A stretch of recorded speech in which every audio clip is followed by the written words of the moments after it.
I thought marrying the love of my life would be a fairy tale. Instead, his mother made me crawl on my knees in front of 200 guests, called my parents sewer rats, and threw us out like garbage. 2 years later, I walked back into her life as a billionaire's wife and destroyed her. This is a story about love, betrayal, and the sweetest revenge you'll ever hear. If you love dramatic comebacks and seeing bullies get what they deserve, you need to stay till the end. Hit that subscribe button right now because you won't believe how this unfolds. My name is Zoe, and I need to tell you about the day that destroyed me and the revenge that rebuilt me into someone completely different. But to understand how sweet my revenge was, you need to know how deep my pain went. It all started 5 years ago when I was working at a small coffee shop downtown.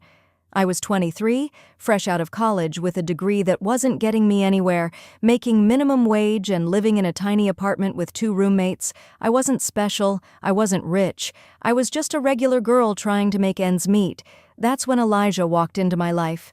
He was different from the usual customers. Well-dressed but not arrogant about it. Polite in a genuine way that you don't see much anymore. He started coming in every morning, always ordering the same thing, black coffee and a blueberry muffin. We'd chat while I made his order, and those 5-minute conversations became the highlight of my day. He made me laugh. He asked about my dreams, my family, my life. He actually listened when I talked. After 3 months of this daily routine, he finally asked me out, and I said yes without hesitation. Our first date turned into a second, then a third, and before I knew it, we'd been together for 6 months. That's when he told me the truth about his background. His family was wealthy, not just comfortable, truly wealthy. His mother, Penelope, owned multiple businesses and properties across the city. Elijah had been keeping this from me because he wanted to make sure I liked him for who he was, not what he had. I understood that, and honestly, it didn't matter to me. I'd already fallen in love with him, not his bank account. For 2 years, we built something beautiful together. Elijah was kind, thoughtful, and genuinely good. He treated me like I was precious, like I mattered. My parents adored him. My dad, who drove a taxi for 30 years, would joke that Elijah was too good for me. My mom, who worked as a seamstress from our small home, would smile and say I deserved happiness. Those were the best 2 years of my life. I actually believed in happy endings. Then Elijah proposed, and everything changed. He took me to our favorite spot by the lake, got down on one knee, and asked me to be his wife. I said yes, through tears of joy, feeling like the luckiest woman alive. But when Elijah told his mother about our engagement, the fairy tale shattered. Penelope exploded. She refused to meet me, refused to acknowledge the engagement, and demanded Elijah end things immediately. Her words, which Elijah reluctantly shared with me, cut deep. "You will not marry beneath our class. That coffee shop girl and her garbage family will ruin everything we've built. I will not allow it." Elijah fought for us. God, he really did fight in the beginning. For 6 months, he stood up to his mother, begging her to give me a chance, to see what he saw in me. Penelope made his life hell in return.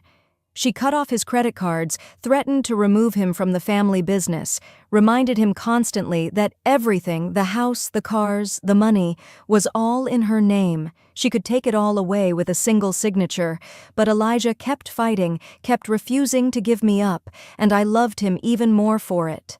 Then one day, Penelope called him to her mansion. Elijah came back different. He was smiling, but there was something in his eyes I couldn't quite read.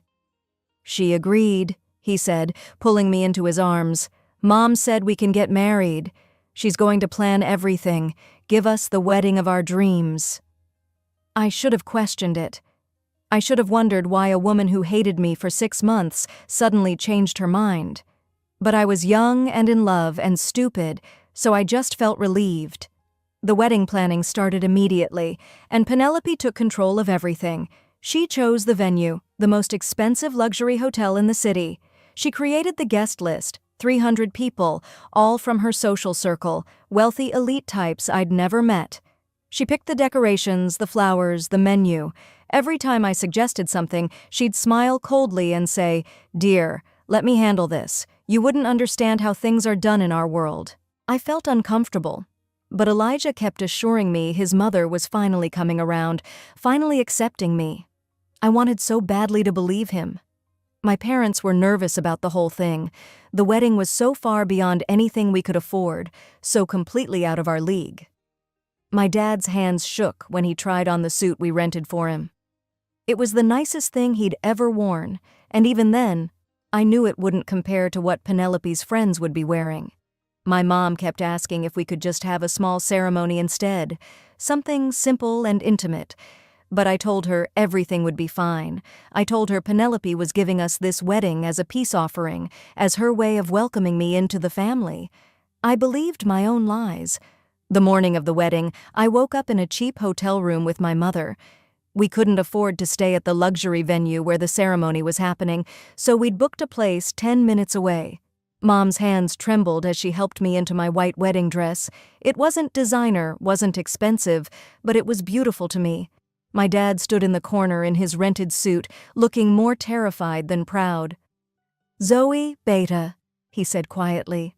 "Are you sure about this? These people, they're not like us." I kissed his cheek and told him not to worry. Today was my happy day. Today I was marrying the man I loved. Nothing else mattered. We arrived at the venue an hour before the ceremony, and my breath caught in my throat. It was stunning. Crystal chandeliers, golden decorations, flowers everywhere. 300 guests were already mingling in the main hall, all of them dripping in diamonds and designer clothes. My parents looked around with wide eyes, completely overwhelmed. A few of Penelope's friends glanced our way, their eyes scanning my parents' modest clothing with barely concealed disdain. I felt my dad shrink beside me, and my heart broke a little. Penelope greeted us at the entrance with a smile that didn't reach her eyes. She was wearing an expensive blue gown that probably cost more than my parents' annual income. "Welcome," she said, her voice honey-sweet and venomous at once. "Welcome to our world. Do try not to touch anything." My mother's face flushed with embarrassment, and I squeezed her hand, whispering that we should just ignore Penelope. 30 minutes before the ceremony, Penelope entered the bridal preparation room where I was waiting. Her assistant followed, and I heard the door lock behind them. "We need to discuss something important," Penelope said, pulling out a folder. "A family tradition." She explained that in her family, brides had to demonstrate humility and respect before joining the family. My stomach twisted as I listened, sensing where this was going. Then she said it. "You will crawl down the aisle on your hands and knees." I actually laughed. It was so absurd, so cruel that I thought she had to be joking. But Penelope's face was ice cold, completely serious. "I will not do that," I said firmly. "That's insane." Penelope's smile was terrifying. "Then there will be no wedding. I'll announce to all 300 guests that you ran away.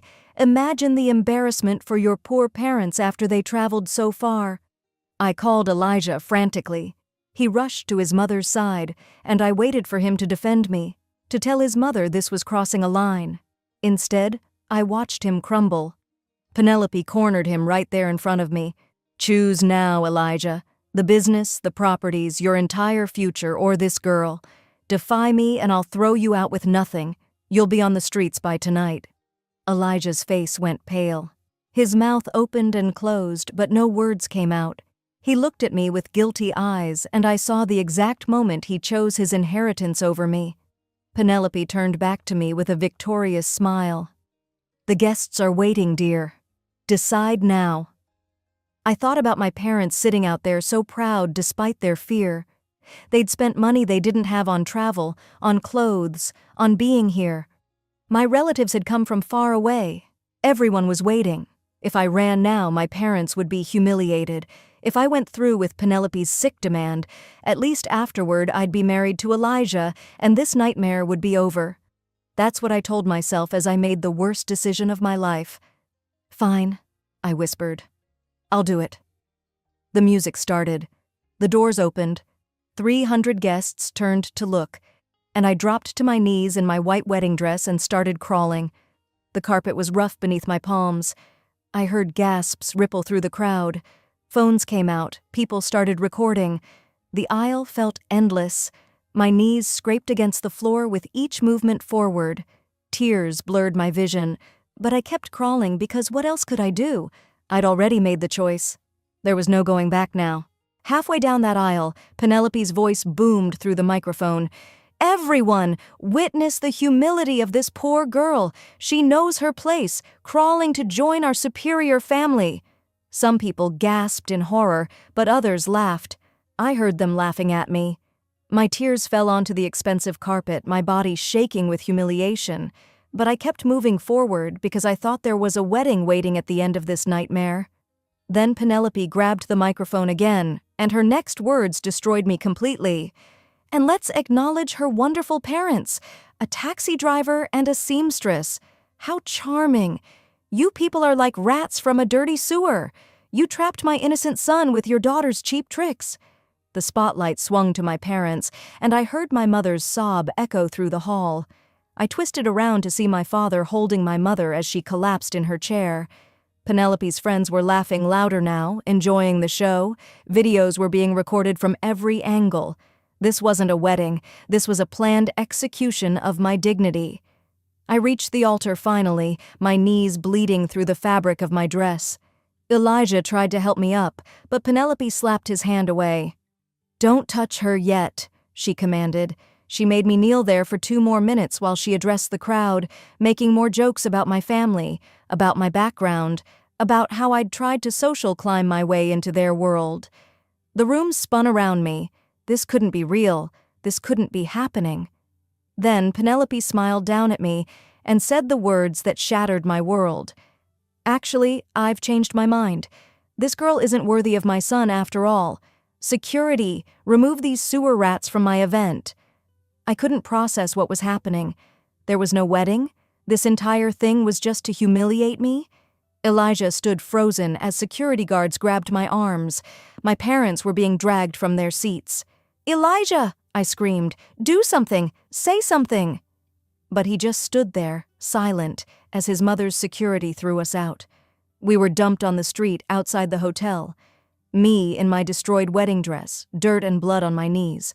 My father tried to hold us both while my mother sobbed uncontrollably. People on the street stopped to stare.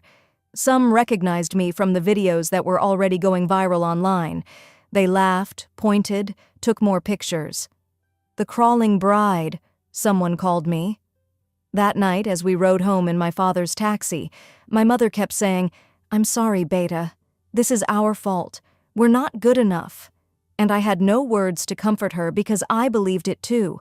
I believed we weren't good enough. I believed we deserved what happened. The next 6 months were the darkest of my life. The videos of me crawling went everywhere. Social media, news sites, gossip blogs. I became a viral meme. The crawling bride. People made jokes, created parodies, used my humiliation for entertainment. I lost my job at the coffee shop because customers would come in just to mock me. I couldn't find work anywhere else. Nobody wanted to hire the girl everyone was laughing at. I fell into a depression so deep, I barely left my bed. My parents blamed themselves. Their health deteriorated from stress, and I felt like I'd destroyed their lives along with my own. Then my father had a heart attack. We rushed him to the hospital, and the doctors saved his life, but the bills were crushing. We had nothing. We couldn't pay. I stood outside that hospital in the rain, completely broken, and something inside me snapped. I was done being a victim. I was done letting Penelope win. She'd taken everything from me, my dignity, my reputation, my future, but she hadn't taken my will to survive. That night, I made a promise to myself. I would rise. I would become someone, and I would make her pay. I worked 3 jobs simultaneously. I took online business courses at night, barely sleeping, pushing my body to its limits. I saved every penny I earned. I started a small online business from my tiny room, selling handmade products I created with my mother. It failed. I tried again with a different idea. Failed again. But I kept going because the pain of that wedding day fueled me. Every rejection, every failure just made me work harder. After a year of grinding, one of my business ideas caught the attention of an investor. His name was Nathan Pierce, a 35-year-old billionaire entrepreneur who'd built his empire from nothing. He saw potential in my business model and, more importantly, he saw the fire in me. He offered to mentor me and invest in my company. Nathan never judged me for my viral humiliation. He never treated me as less than. He pushed me to be better, to think bigger, to believe I deserved success. Within 1 year, my company exploded. We went from thousands to millions in revenue. I was 26 years old and suddenly wealthy beyond anything I'd imagined. Working closely with Nathan, something unexpected happened. We fell in love. Not the naive, innocent love I'd had with Elijah. This was different, built on respect, on equality, on genuine partnership. Nathan saw me as his equal, as someone strong and capable. He never made me feel small. When he proposed after a year, I said yes, and we had a quiet, intimate wedding ceremony with just our closest friends and family. No spectacle, no humiliation, just genuine love and respect. I became Mrs. Nathan Pierce, wife of one of the richest men in the country. But I hadn't forgotten. I would never forget. I hired private investigators to dig into Penelope's life. What they found was beautiful. Her business empire was crumbling. She'd been committing fraud for years, embezzling from her own charity, hiding debts from investors. She was drowning, though the public didn't know it yet. And her annual charity gala was coming up, the biggest social event of the year, where she played queen in front of 400 elite guests. That's when I knew. That's when I'd strike. Nathan and I received a VIP invitation to the gala. Penelope had no idea who Mrs. Nathan Pierce was. I spent weeks planning every detail of my revenge. I bought all the evidence of her fraud from my investigators. I contacted major news outlets and promised them the story of the decade. I arranged for the event to be live-streamed. Everything was ready. The night of the gala, I dressed in a stunning golden gown that cost more than my parents' house. Diamonds dripped from my neck and ears, real ones, gifts from Nathan. As we arrived at the venue, I felt power coursing through me. This wasn't the scared girl who'd crawled 2 years ago. This was someone new, someone unbreakable. The announcement came, Mr. and Mrs. Nathan Pierce.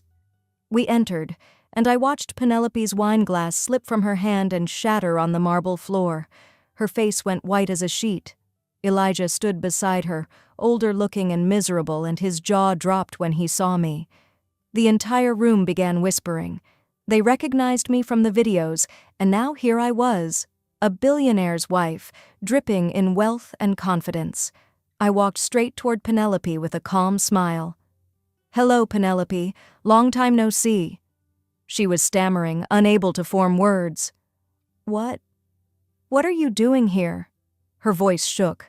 "I'm a VIP guest," I replied smoothly. "Surprised?" Elijah stared at me with shame written all over his face, but I didn't even acknowledge him. He was nothing to me now. Nathan's hand rested protectively on my back as Penelope tried to compose herself in front of her guests. I approached the event organizer and sweetly asked to make a special announcement. Penelope panicked. "Security! Remove her!" she shrieked. But Nathan's voice cut through the room, cold and powerful. "Touch my wife and you'll face a lawsuit that will destroy you." 3 of his lawyers appeared from the crowd, making it clear he wasn't bluffing. Penelope was trapped, and she knew it. I took the stage with the microphone, my heart pounding but my voice steady. "Good evening, everyone. Some of you may recognize me." Behind me, the projector screen lit up with the video, me crawling down the aisle in my wedding dress 2 years ago. Gasps filled the ballroom. Penelope screamed, "Turn it off! Turn it off!" But nobody moved. They were all watching in horror as the video played, showing every moment of my humiliation, every cruel word Penelope had spoken.